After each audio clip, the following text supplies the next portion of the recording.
Good morning everybody. महिला महाविद्यालय online channel पर आज की हमारी क्लास बीए पाठ तृतीय उसके प्रथम पेपर में जो इमाइल दुर्कीम का चैप्टर चल रहा है उसमें हम सामाजिक तथ्य की अवधारणा को पढ़ेंगे। सबसे पहले मैं यह स्पष्ट कर दूं, दुर्कीम ने 1895 में एक पुस्तक लिखी है the rules of sociological methods, अर्थात समाजशास्त्रीय पद्धतियों के नियम। इस पुस्तक में इन्होंने सामाजिक तथ्य, जिसे हम सोशल फैक्ट्स कह सकते हैं, इस अवधारणा को विकसित किया था। सामाजिक तथ्य के संदर्भ में दुर्कीम का यह तर्क है कि एक समाजशास्त्री को जब इसका अध्ययन करना है तो एक तथ्य, एक विशिष्ट बात अपने मस्तिष्क में बैठानी होगी कि सामाजिक तथ्य हमेशा वस्तु के समतुल्य होते हैं या वस्तु ही होते हैं। अब यहाँ प्रश्न उठता है कि जब वो वस्तु है, इसका मतलब उसको हम हमारी नग्न आंखों से देख सकते हैं, उसका मूर्त स्वरूप होगा। दुर्कीम भी इस बात में सहमति व्यक्त करते हैं कि सामाजिक तथ्य को वस्तु ही मानना चाहिए, यह एक मूर्त रूप में देखी जा सकती है। अब मूर्त रूप में वस्तु कैसे होगी, इसकी व्याख्या करते हुए उन्होंने कहा कि सामाजिक तथ्य व्यवहार करने। अब व्यवहार में क्या आएगा? व्यक्ति जो विचार करता है, व्यक्ति जो अपना अनुभव करता है और उस अनुभव के आधार पर क्रिया करता है। तो यहाँ दुर्कीम ने सामाजिक व्यवहार में 3 तथ्य जोड़े: विचार, अनुभव और क्रिया।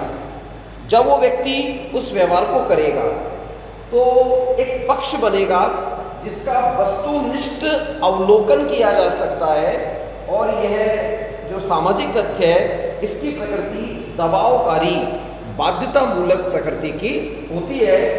इस अर्थ में सामाजिक तथ्य को अगर हम सामान्य रूप से परिभाषित करें तो व्यक्तिगत चेतना से परे व्यवहार का वह वस्तुनिष्ठ पक्ष जिसमें विचार, अनुभव और क्रिया जुड़े होते हैं, इन्हें दुर्कीम ने अपनी पुस्तक the rules of sociological method में सामाजिक तथ्य से परिभाषित किया।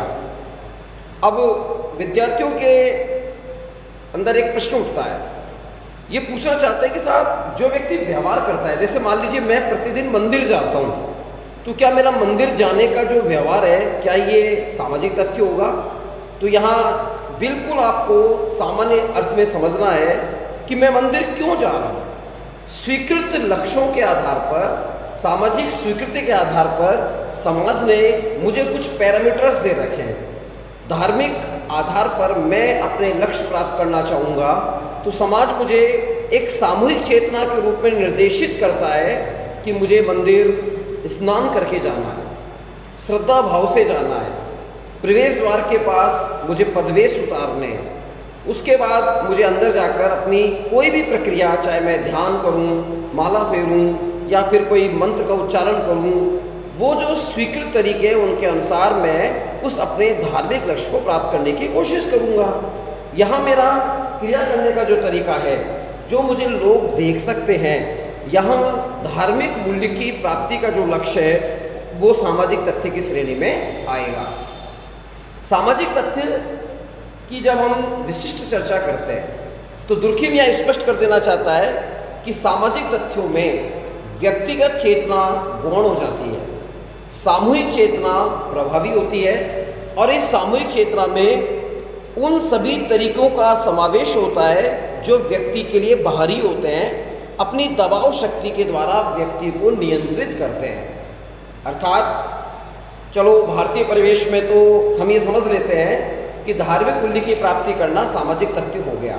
अब हम बिल्कुल नए सिरे से बात करें, अफ्रीका के किसी देश में हमें जाना पड़े, ना वहाँ के रीति रिवाज जानते हैं, वहाँ हम परंपरा जानते हैं, और हम वहाँ एक अनजान व्यक्ति की भांति गए और वहाँ जिस देश में हमारे किसी सगे संबंधी, मित्र या किसी बौद्धिक साथी के साथ हम जाते हैं और वो हमें एक बात बोले कि देखो हम जहाँ जा रहे हैं वहाँ अभिवादन करने का तरीका कुछ दूसरा है।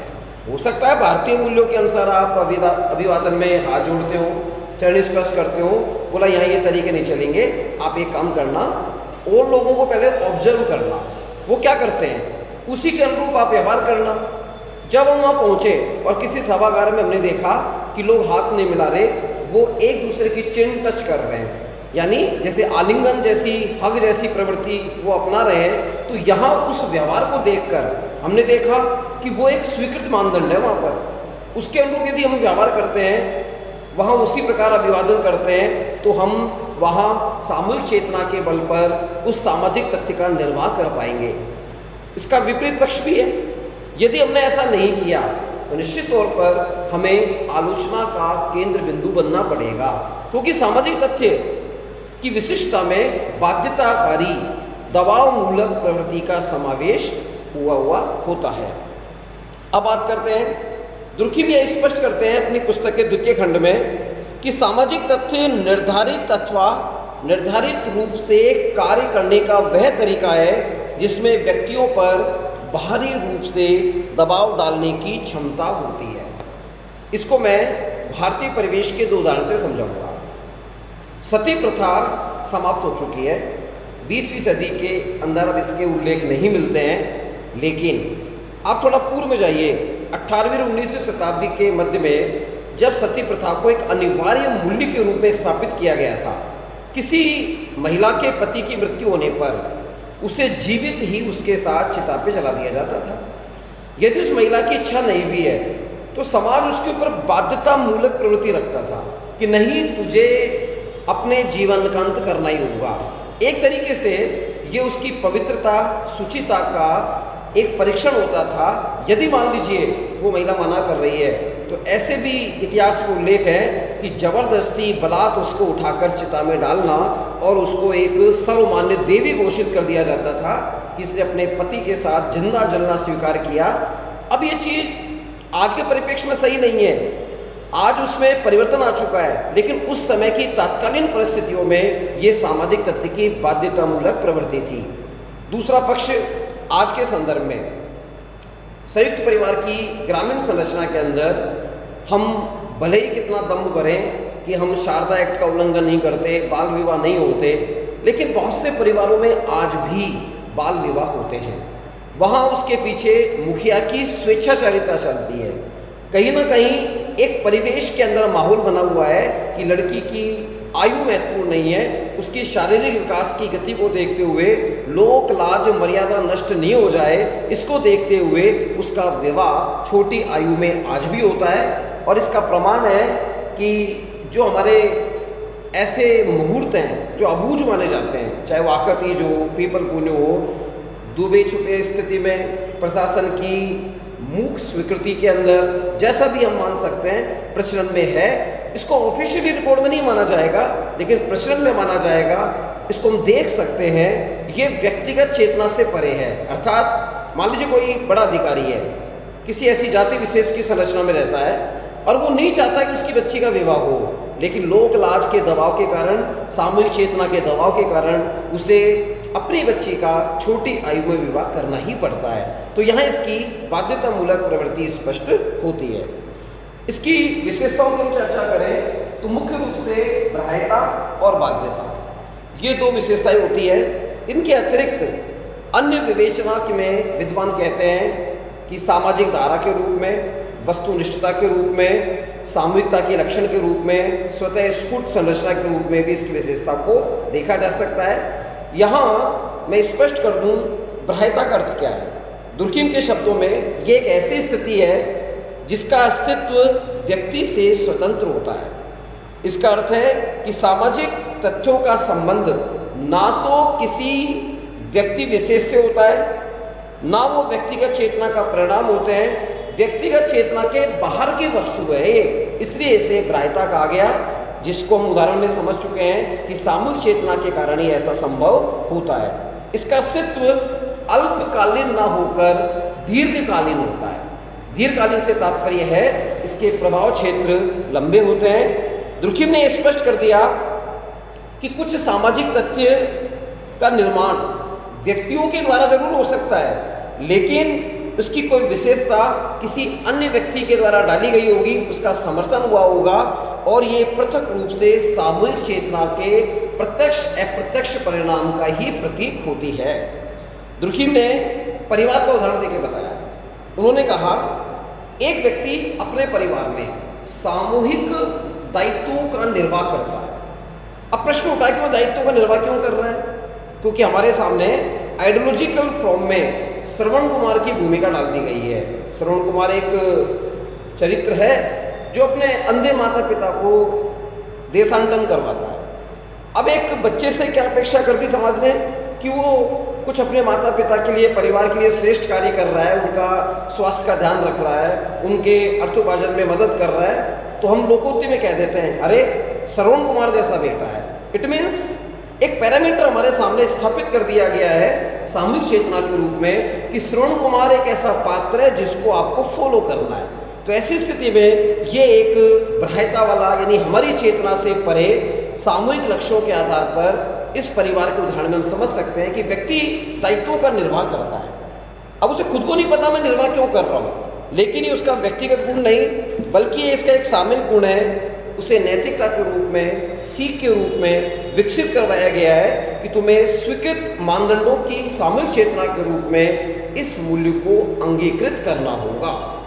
इसी संदर्भ में दुर्खीम कहते हैं कि सामाजिक तथ्य अन्य पर प्रभाव डालते हैं, नैतिक दबाव बनाते हैं, और ये नैतिक दबाव बनाना ये प्रकृति यहाँ बाध्यता को प्रतीत करती है, यानी वो बाध्यता मूलक दबाव पूर्वक किसी कार्य को कराने में सक्षम है। यहाँ बाध्यता का तात्पर्य उस गुण के साथ है जो व्यक्ति एक विशेष ढंग के व्यवहार करने के लिए बाध्य होता है। समाज उसको बाध्यता डालता है, दबाव बनाता है कि तुम्हें ऐसा करना ही होगा। छोटा सा उदाहरण, विवाह के समय हल्दी की रस्म होती है। अब मान लीजिए किसी व्यक्ति विशेष को जो बहुत अच्छा उच्च शिक्षा का अध्ययन कर चुका है, अपने माताओं बहनों के बीच में परंपरागत रूप में वो कहते हैं मुझे मेरे शरीर पे हल्दी नहीं लगवानी। क्या ऐसा संभव होगा? टिपिकल ग्रामीण संरचना में उस व्यक्ति को जबरदस्ती पकड़ के हंसी ठिठोली के रूप में उस परिवार की उसकी भाभियाँ, उसकी बहनें जबरदस्ती उसके शरीर पर उसको सामूहिक स्नान करवाया जाएगा एक स्थान पर और उसे हल्दी चढ़ाएंगी, यानी वो बाध्य है उस परंपरा का निर्वहन करने में, अपनी सक्रिय भूमिका निभाने में। तो यहाँ सामाजिक तथ्य हुआ हल्दी की रस्म, और ये हल्दी की रस्म में बाध्यता मूलक तथ्य डाला गया कि तुम्हें इसको फॉलो करना ही करना है। ठीक इसी प्रकार कुछ ग्रामीण संस्कृति में रेवड़ा पूजन होता है। अब ये रेवड़ा पूजन तेल बिंदुरी वाले दिन होता है, कई जगह इस प्रथा का अस्तित्व समाप्त हो चुका है, लेकिन ये भी एक बाध्यता मूलक है और व्यक्ति की इच्छा काम नहीं करेगी, उसे उस व्यवहार को अपनाना ही पड़ेगा। ये कहते हैं कि सामाजिक तथ्य की प्रकृति केवल ब्राह्य नहीं होती बल्कि दबाव शक्ति के कारण व्यक्ति को उन कार्यों के लिए भी बाध्य करती है जो उसकी इच्छा के विरुद्ध भी हो सकते हैं। इस तरह प्रत्यक्ष और अप्रत्यक्ष बाध्यता मूलक प्रकृति इसमें काम करती है। इसकी अन्य विशेषताओं में इसमें सामूहिकता का गुण होता है। सामाजिक तथ्य सामाजिक धरोहर के रूप में होते हैं। ये एक सामाजिक धारा भावनात्मक रूप से जुड़े होते हैं, लेकिन व्यक्तिगत चेतना से परे इसकी स्थिति पाई जाती है। मेरी अगली क्लास में मैं सामाजिक तथ्य के संदर्भ में अन्य अवधारणाओं को आगे बढ़ाऊंगा। इस संक्षिप्त व्याख्यान में आप थोड़ा प्रयास करें कि सामाजिक तथ्य बेसिक रूप से क्या है। इसको मैं एक समरी के रूप में शॉर्ट में बता दूं। The rules of sociological method में सबसे पहले दुर्खीम ने इसे 1895 में बताया। इसे एक वस्तु की तरह देखना चाहिए। ये व्यक्तिगत चेतना से परे एक ऐसा व्यवहार है, वस्तुनिष्ठ व्यवहार है जिसका अवलोकन किया जा सकता है और ब्राह्यता और बाध्यता की प्रकृति इसमें शामिल होती है। धन्यवाद।